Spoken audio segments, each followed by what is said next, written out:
You know what you asked a question, and I think it's... Can you step in front of the mic, please? Thank you, sir. Yeah. I'll say this to your question, what's going on. I'll tell you what my last 6 hours have been like. I woke up this morning and we worked with a family from my home district in Iowa who's trying to get out of Israel. We got them on a private chartered aircraft thanks to our incredible governor. I've got another family from my district in Des Moines who is trapped in the Gaza Strip right now because they went over to see 6 family members. I have friends on the carrier strike group who don't know if their family is going to get a paycheck when they get home, because by the time that ship returns to port, we may not have a budget that's been finished because of the continuing resolution that could die. And I came to Washington not to have palace intrigue, but to start moving out on policy bills that actually help people in my home district.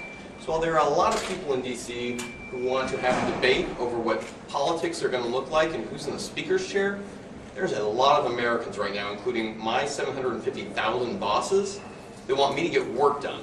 So let's start passing budgets.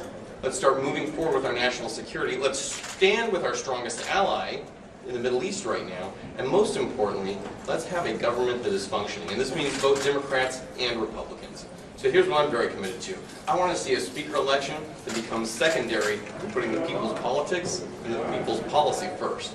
That's what we're still working on right now. That's what needs to get done. In your view, what's that path? How do you get there right now? But we spend more time getting together and actually electing a speaker. And at this point, I care less who that person is and more that they're willing to get policy to the floor. We've got a pathway to do that right now.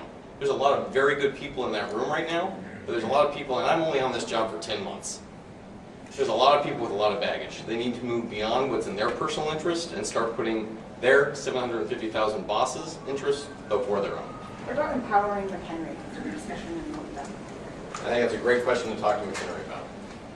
Thank you, sir. Thank you for that.